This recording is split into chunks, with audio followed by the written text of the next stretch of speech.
शंकर मांडेकरनी बनेश्वरच्या रस्त्याचा प्रश्न माझ्यापुढे मांडला। मी इथला पालकमंत्री, आपल्याकडे डीपीडीसीचा आता नवीन वर्ष सुरू झालेलं आहे। रस्ता किती आहे? 600 मीटरचा, म्हणजे असा कुठं फार मोठा पण नाही। 600 मीटरचा रस्ता मला काल शंकर मांडेकरनी सांगितल्यानंतर मी शंकरला सांगितलं, तू मागणी, त्याचा तो मतदारसंघ आहे, कारण तो विधानसभेचा आमदार आहे।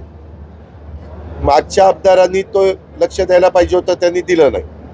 आता त्याला मी असं सांगितलं की एक तर PMRD किंवा जिल्हा परिषद किंवा जिल्हा वार्षिक योजना, ह्या 3 पैकी एकाचा निधी देऊन मी ते काम ताबडतोब त्या ठिकाणी सुरू करतो, असं मी कालच शंकर मांडेकरला सांगितलं। अनेक माझे सहकारी तिथं हजर होते, ही चर्चा कालच झाली आणि त्याच्यामध्ये मी माहिती घेतली। झालंय काय, रस्ता हे जिल्हा परिषदेचा करू पाहतंय PMRD। जर PMRDला करायचं असेल तर ते त्याच्याकडे हँडओव्हर करावं लागेल। अशा काही गोष्टी आहेत। तर मी कालच सांगितलेलं असल्यामुळं त्याच्यातनं मार्ग काढून ते मी TV ला बातमी बघितली की 2 तारखेला काम सुरू करणार आहेत। 2 तारखेला कशाला? मी ताबडतोबच काम सुरू करतो। त्याच्या संदर्भात माझ्या सूचना ऑलरेडी गेलेल्या आहेत आणि शंकर मांडेकर तिथल्या आमदारांनी आग्रही मागणी केलेली आहे।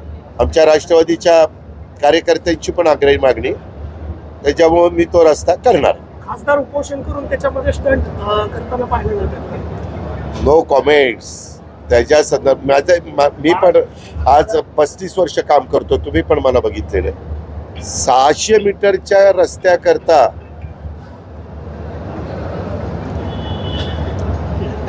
आता ह्याला 5 कोटी असतो आमदार निधी, खासदारांना पण 5 कोटी खासदार निधी असतो। म्हणजे जर करायचं म्हटलं तर कशात नाही करता येऊ शकतो। एखाद्या व्यक्तीला, आमदारांना किंवा खासदारांना किंवा लोकप्रतिनिधींना नाही ते करूनच पाहिजे, तर ते त्यांच्या खासदार निधीतनं, आमदार निधीतनं एका मिनिटात सांगू शकतात त्या रस्त्याला किती पैसे लागतात, 25, 30, 50 काय लाख, हे धरा आणि रस्त्याचं काम सुरू करा। महाराष्ट्राच्या निवडणुकीत मोठा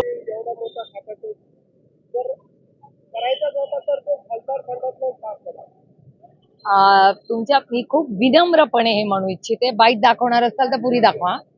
मी खूप विनम्रपणे सांगू इच्छिते की एका या देशातल्या सगळ्यात खासदारांची ही मागणी आहे, जी आम्ही माननीय प्रधानमंत्र्यांकडे केली आहे। आमचे मतदारसंघ 23 लाख लोकांचे आहेत। माझ्या तुमच्या सगळ्यांच्या आशीर्वादाने इथली मी खासदार म्हणून आपली सगळ्यांची सेवा करायची आपण मला संधी दिली। 9 तालुके, 23 लाख मतदार आणि 5 कोटी रुपये हो। त्याच्यामुळे हे कशालाच पुरत नाही। म्हणजे शाळांना पैसे दिले, रस्त्यांना दिले, तर आम्ही अनेक खासदारांनी हे मूव्ह केलं आणि आम्ही माननीय आदरणीय प्रधानमंत्र्यांना विनम्र विनंती केली आहे की आज खासदारांचे मतदारसंघ प्रचंड मोठे झालेत, लोकसंख्या वाढायला लागल्यात, त्याच्यामुळे आमचा खासदार पण वाढवा। 5 कोटी रुपये तुम्ही विचार करा, एक नगरसेवक एक ब्रिज बांधतो का 5 कोटी रुपयाचा? 5 कोटी आम्हाला पुरतच नाही। तुम्ही बारामती लोकसभा मतदारसंघाचा हिशोब बघा, 23 लाख मतदार, 9 तालुके, म्हणजे लोणावळ्याच्या नंतर अंबी गावापासून इंदापूरच्या शेवटच्या गावापर्यंत एका बाजूला, इथे सातारा, इथे नगर, एवढ्या मोठ्या मतदारसंघात 5 लाख रुपये, एवढी महागाई झाली हो, असे संपतात। आणि केंद्र सरकारला आम्हाला का त्रास होत नाही, कारण का गडकरी साहेब रस्त्यांना प्रचंड आम्हाला सहकार्य करतात आणि त्याच्यामुळे केंद्रात किंवा CR पाटील साहेब असतील, काल जलजीवन मिशनसाठी प्रचंड मदत CR पाटील साहेब करतात, गडकरी साहेब करतात, सगळे करतात। हा रस्ता जिल्हा परिषदचा होता आणि त्याच्यामुळे ह्या 5 कोटी रुपयामध्ये कुठल्याच खासदार, हे माझं नाहीये, कुठल्याच खासदारकडे काही निधी राहतच नाही।